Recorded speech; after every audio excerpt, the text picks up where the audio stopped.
you went to high school, played ball in high school, and you went to college, man. Let the people know what college you went to, how many years you was there. I just want to hear everything about your career in college, man. All right, yeah, man. I went to Everest College. No, I'm just playing. Shout out to Lil Romeo. That boy tried to put an Everest on. It wasn't successful.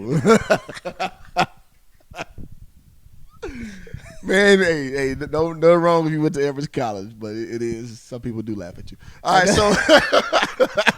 Hey, I have fun. Hey, it's like a family reunion with me and the old boy get to talking, man. Hey, I ain't got no sense, man. If y'all ain't gathered by now, y'all look at my channel. Y'all know what's up. But no, man, so out of college, man, it's funny. So I said I would never go to HBCU. And I used to call, I don't know what the language barrier is on your channel. What's No, you yeah. All right. So I used to call them nigga colleges, right? So TSU, Prairie View were the biggest two HBCUs around me, obviously being in Houston. And I said I'd never go to either school. So my freshman year, I went to Stephen F. Austin State University, which right now SFA is doing their damn thing. Last year, we beat Duke at Duke. Wow. You understand me? Like, Duke at Duke. We were the first team to beat Duke at Duke in 10 years, and we were mid-major, low mid-major at that. You know what I'm saying? It was an upset. It was a hell of an upset. It was a great story because the brother who got the game-winning bucket, he from the Bahamas, and they had that hurricane situation. Oh man, that was a story. It was a story like you can't duplicate. Yeah. And he had a GoFundMe because his house got blown down, and it produced like, I want to say about $50,000 on his GoFundMe. Because he had it going before the game. Yeah. But when he did that shit and beat Duke, oh man, it took a life of its own. Yeah. I think he had like $2,000 in it just off of SFL. I think I seen that on ESPN. Yeah, it was a thing, bro. Yeah, I think I seen it. Yeah. So that's a school I went to my freshman year. So I love, man, Action Jacks, man. Much love to SFA, man. That's why I gained a lot of my friends I have to this day. And I went to junior college 2 years at Mountain View College, man, in Oak Cliff in Dallas. So how was that, man? Bro, ratchet, and more ratchet, bro. Mountain View College is, Shakari Richards. She went to Dallas Carter High School, which ain't far from where I was at. Okay, it's a ratchet place, bro. I put it's it the that South way. Bay. Come on, bro. I'll put it this way. One of my teammates is on death row. Oh man, He was on First 48 too. So man, I don't want to put him out there, but it is what he played high school ball with Chris Bosh at Dallas Lincoln. So if y'all internet sleuths, y'all can figure that out. But that was my homie though. I used to kick it with him, and I always felt safe with him. That's the reason. He never had a problem with me. Oh man, I always felt safe with him, bro. He the homie, man. Because because he got like them crazy eyes, and we used to make fun of him about his eyes. Like, bro, you like a serial killer with them eyes. You trying to be a killer, but I'll leave that alone because bro, I still got love for you for this day. So just let you just love, man. Straight up, I got love to you to this day. But you made your decision, and that's what it is. But at Mountain View, man, you know what I'm saying? It's a ratchet school. I mean, it is a nice campus. Yeah. But the people who go there, it is what it is, man. Like 3 of my teammates are no longer, here. Most recently passed, shout out to Dalio Williams, man, one of my guys, man. He passed in a car accident, but I had one of my roommates, he died off a drug deal going bad. Shout out to Stephon McNeil. And the other teammate, he committed suicide. Shout out to my boy Eric. I've got a little E last name. Yeah. Eric Davis, I believe his last name. And another teammate, Eric, the other one from Fort Worth. So I have 4 teammates who no longer with us. Yeah. So I mean, life hit me. Because it was a fast life kind of situation at that school. Yeah. It's a JUCO. I ain't going to lie. I was too good for that program. Yeah. I was in there running practice. Hey. But you made it out. Yeah, I made it out. All right. And I got my scholarship, at Prairie View after that. And I absolutely love my time at Prairie View, man. And I said I'll never go to HBCU. And then when Prairie View offered that scholarship, I went to Prairie View to view the campus. I was like, oh. This it. Where I signed it, like it's done, But maturity got me to that point, and and I heard a lot of bad stories about PV, namely some athletes and got jumped and stuff like that. But generally, when you move a certain way, certain things tend to happen to you. Yeah. I knew I had my head on straight. I was 21 by the time I went to Prairie View. So, man, I loved it. And so I'm a big Prairie View proponent from this point forward. And I don't regret anything at all. 'Cause I had a chance to go back to SFA when I left JUCO. Okay. But I was like, Prairie View wanted me more. They came to my house. They offered me the scholarship. And that's why I went, man. And I loved every second I was there, man. I was never the focal point per se, but I had great performances against many NBA players. I played against P.J. Tucker, LaMarcus Aldridge, Joakim Noah, Al Horford, Corey Brewer. I can rattle off more Them names. ain't no small names right there. Yeah, you know what I'm saying? P.J. Tucker just won the NBA championship. Come on now, man. I'm just saying. Just say it. LaMarcus Aldridge going to win one next year with the Nets. Dang, that's a big possibility right there. That's a huge possibility, Yeah, bro. they looking good right now, man. They looking damn good, bro. So, you know what I'm saying? I love my time at PV because it gave me that HBCU experience that I know I needed. Yeah. And it gave me perspective on a lot of stuff. Like dog, you are blessed for all the movement you had for you not being a high recruit. Prairie View believed in you, and they gave you a scholarship. Opportunity. And I loved every second, man. I loved every second at PV, man. So shout out to PV, man. Yeah, you know, in Memphis, they call PV. It's a show called it right now. They got the name from Memphis. I don't Really? want to say it badly. You know what I'm saying? Like they came out of Memphis. There was a neighborhood in Westwood where I'm from. You know what I'm saying? PV is definitely that 7-to-1 ratio, guys. 7-to-1 ratio. Do what you want to do with that information. It's probably high now. It was a 7-to-1 ratio. You know, it's funny when they recruit you, they tell you the woman to man ratio. Wow. So Hey, it's 7-to-1. Hey, if you looking to be out there like that, Hey. you're hearing it from the best, man. It's some bust down Tatiana. I'm not lying. You got a girlfriend or not, that they'll still let you work out. You heard it from the source. And nice looking ones too, not the big Shirleys of the world. Hey, listen, I'm telling y'all, man, go subscribe to Hoop Jargon on YouTube. Please. After this, man, you gonna get a lot more of this, man. This one brother, he was talking about LeVar Ball today on his interview. Yeah. And this one brother I can say is exactly how he is on and off the camera. Yeah. Man. You know what's funny, man? So in the YouTube game, you can be a caricature of yourself in these streets. Yeah. And I always told people in my streams, I'm like, because Hoop Jargon, the group, that's not me.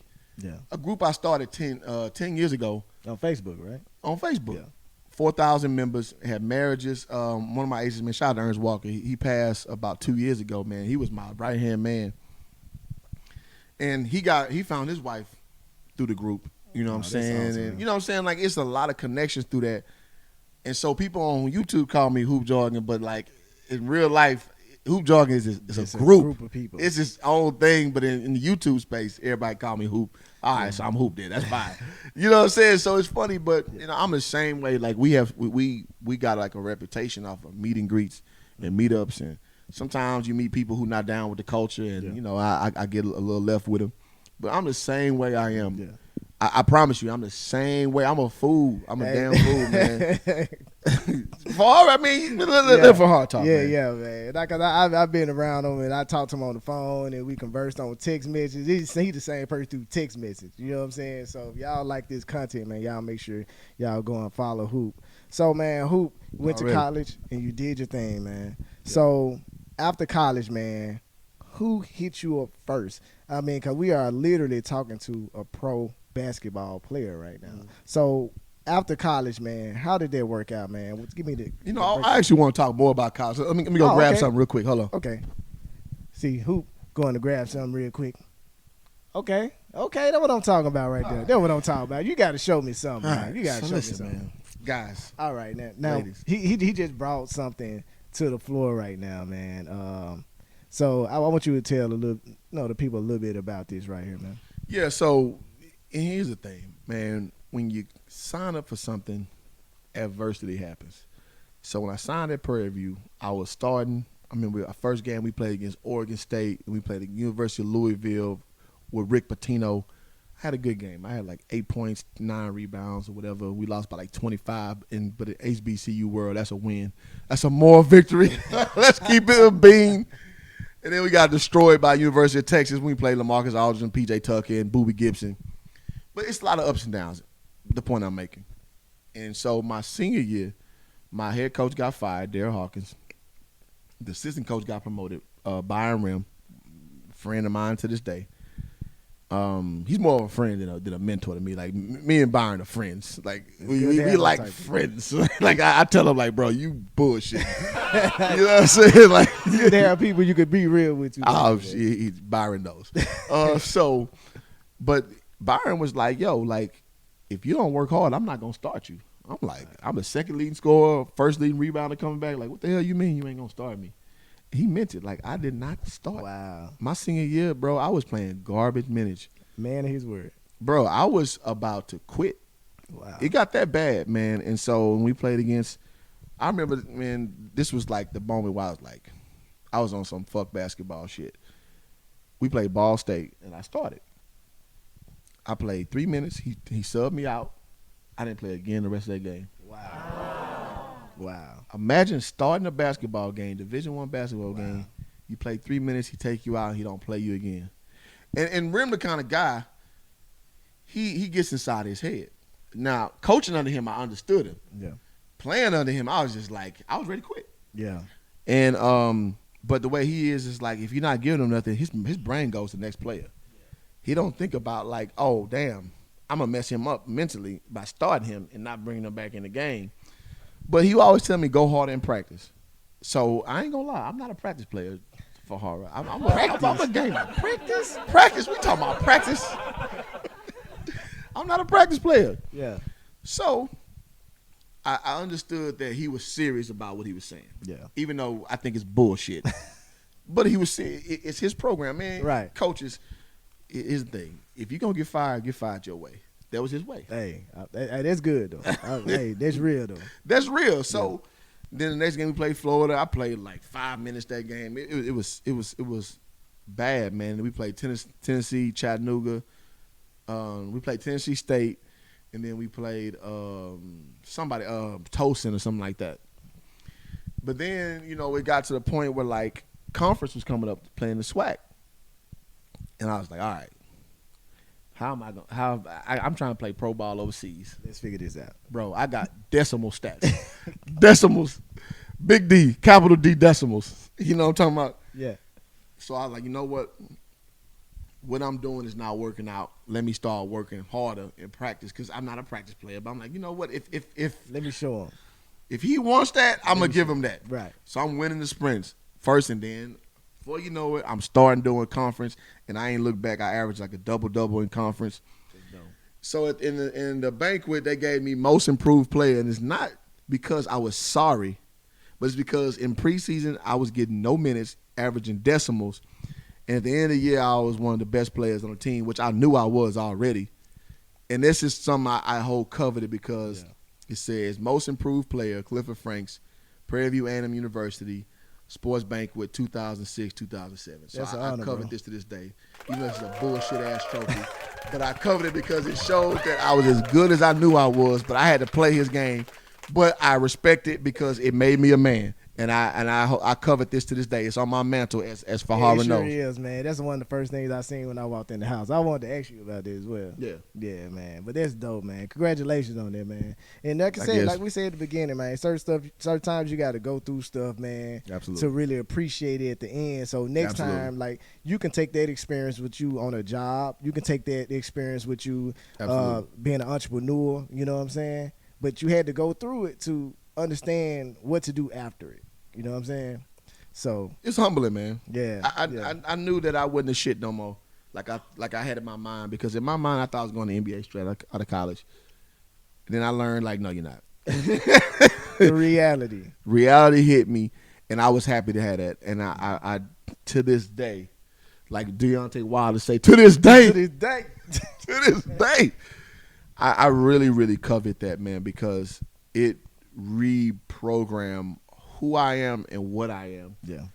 And to understand that there are a lot of intrinsic goals to be appreciated in the process of getting to where you are. Yeah, man. It's life changing right there, man. It's something you could take with you forever. Forever, man. Real talk. So, college career, man. after college, NBA don't go the way, you know what I'm saying, everybody wanted to, man. Mm-hmm. What was that step? How did you even get into the beginning start of playing ball overseas, man? How did that even come about? That's an awesome question. You know what, man? Here's the deal.